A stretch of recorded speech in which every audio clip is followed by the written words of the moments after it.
Hello students, welcome to my YouTube channel. हम यहाँ पर क्लास 8th की मैथ्स एनसीईआरटी कर रहे हैं। कल हमने चैप्टर नंबर 1 पढ़ा था जिसमें मैंने आपको रेशनल नंबर्स के बारे में बताया था। आज हम अपने चैप्टर नंबर 2 देख रहे हैं जिसमें जो चैप्टर है linear equation in one variables. Linear equations in one variables, इसका मीनिंग पहले समझना सबसे ज़रूरी है। हमारे पास मान लीजिए कोई इक्वेशन है, कोई क्वेश्चन ले लेते हैं 2x - 3 is equal to x plus 2।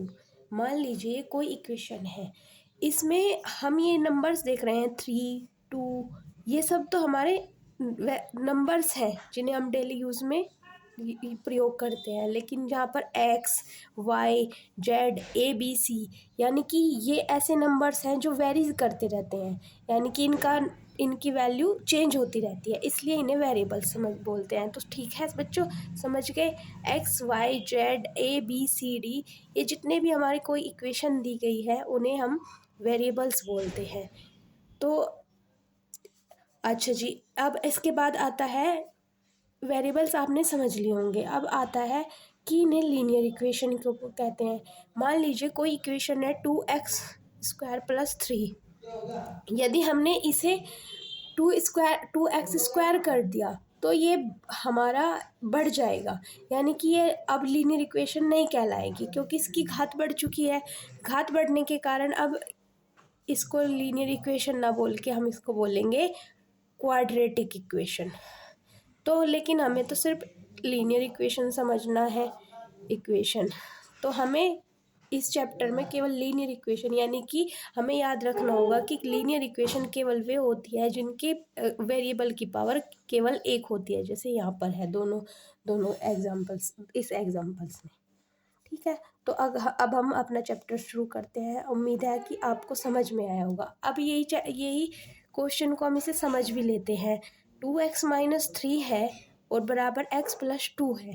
जब हम किसी इक्वेशन के वेरिएबल्स को इधर से इधर लेकर जाते हैं या फिर इधर से इधर लेकर आते हैं तो उसके जो सामने चिन्ह होते हैं, यानी कि मान लीजिए ये 2x है तो इसके सामने कोई चिन्ह नहीं है तो ये प्लस का है। यहाँ पे भी ये x है, इसके सामने कोई चिन्ह नहीं है तो यानी प्लस का है। ये 3 है, इसके आगे कौन सा चिन्ह है? -3। और ये यहाँ पे 2 है तो इसके आगे कौन सा चिन्ह है? +2। Sorry for that. 2x - 3 बराबर x + 2, ये हमारी इक्वेशन है। अब हमें इसको सोल्व करना है। कैसे करेंगे? हम मान लीजिए इसका जो वेरिएबल है x, वो हम इस लेफ्ट हैंड साइड की तरफ लेकर आते हैं। तो मैंने बताया अभी कि अब हम दूसरी तरफ लेके आएंगे तो इसका चिन्ह क्या हो जाएगा? चेंज हो जाएगा। तो ये प्लस में था, इधर आके क्या कहलाएगा? -x इज इक्वल टू, अब यहाँ पे 2 पहले से है +2, इसे हम ऐसे ही रख लेंगे। लेकिन जो ये -3 है, जब हम इसको इधर लेकर आएंगे इधर साइड तो ये +3 हो जाएगा। तो ये कितना हो गया? 2x में से 1x गया, कितना बचा? 1x। और 2 + 3 इज इक्वल टू 5। तो यहाँ पर x का मान कितना आया? 5। तो हमारी पूरी जो ये चैप्टर नंबर 2 है लगभग इसी तरह के क्वेश्चंस पर है।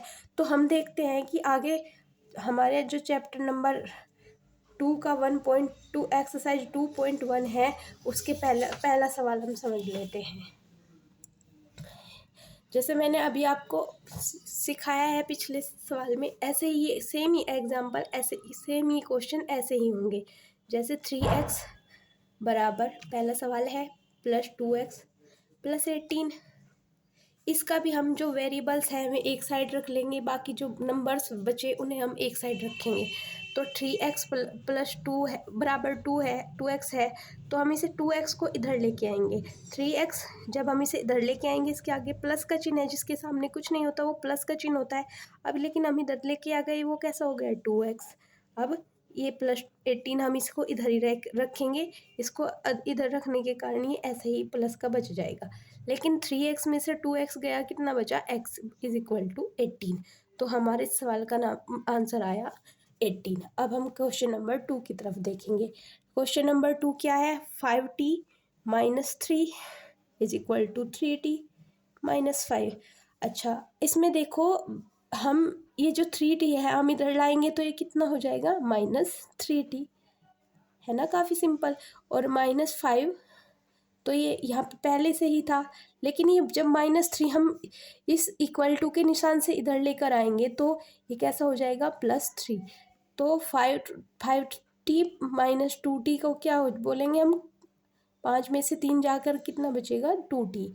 और -3 + 2 -3 -5 + 3 क्या हो जाएगा, -2, यानी कि 5 में से 5 हमारा कितना है, माइनस का है, तो इसी कारण बड़ा माइनस का होने के कारण हम इसे यहाँ पर लिखेंगे -2। अब t बराबर -2 तो ये था ही, लेकिन ये यहाँ पे मल्टीप्लाई है, जब हम इसे इक्वल टू के इधर लेके आएंगे ये डिवाइड में चला जाएगा। अब 2 से 2 काटा तो कितना बचा, -1, तो यहाँ पर हमारा t का मान आया -1। अब इसी सीरीज इसी चैप्टर का क्वेश्चन नंबर 3 है, 5x + 9 = 5 + 3x। ये है। अब इसमें हम 5x तो इस तरफ ही रखेंगे, लेकिन इसका 3x हम जब इधर लेके आएंगे, ये प्लस में है इधर माइनस में हो जाएगा, और = -3, और इक्वल टू में क्या है, 5 तो ऐसे ही है, लेकिन ये हम 9 इधर लेके आएंगे, प्लस का माइनस का आ जाएगा। अब यहाँ पे 5 में से 3 गया, कितना सब्ट्रैक्ट करेंगे, कितना बचेगा, 2x। और यहाँ पे 5 - 9 है, 5 में से अगर हम 9 में से 5 जाते हैं तो कितने बचते हैं, 4 बचते हैं। लेकिन हमें यह ध्यान रखना होगा, हमारा माइनस जो बड़ा अंक है वो हमारा माइनस है, तो इसी कारण 4 माइनस का बचेगा।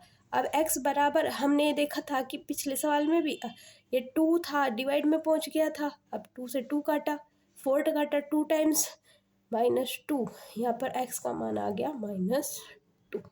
आई होप कि आप सबको समझ आ रहा होगा। अब हम क्वेश्चन नंबर 4 पर चलेंगे। क्वेश्चन नंबर 4 क्या है, 4x + 3 = 6 + 2z। ये हमारा फोर्थ क्वेश्चन है। अब इसमें 4z में भी ऐसा ही, 4z हम इधर ही रखेंगे, लेकिन 2z हम इस तरफ लेके आएंगे, इक्वल टू के इस तरफ लाएंगे तो 2z हो जाएगा, = 6 हमारे यहाँ पहले से ही है, लेकिन ये 3 इधर जाएगा, प्लस का उधर जाकर -3 हो जाएगा।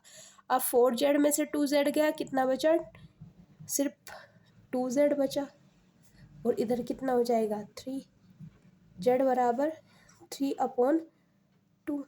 यही हमारा आंसर है। ओके, आई होप कि आप सबको समझ आ रहा होगा। अब हम इसका क्वेश्चन नंबर 5 भी कर लेंगे। क्वेश्चन नंबर 5 है इसका, 2x - 1 = 14 - x। 2x हमारा हम ऐसे ही रखेंगे, लेकिन हम इधर ये माइनस का x है, जब हम इसे इस तरफ लाएंगे, माइनस किस चिन्ह में चेंज हो जाएगा, प्लस के चिन्ह में। 2x प्लस ये हो जाएगा x = 14 हमारा पहले से है, इधर से -1 लेकर जाएंगे, प्लस में जाएगा, उधर 1 हो जाएगा, तो ये कितना हो जाएगा, 3x = 15, और x बराबर कितना हो जाएगा, 15/3। 15 से 3 काटा, कितना हो जाएगा, 5, तो x का मान हमारा आ जाएगा 5। आई होप कि आप सबको ये सब कुछ समझ में आया होगा, और इसके आगे के क्वेश्चन हम अगली वीडियो में देखेंगे। Thank you friends.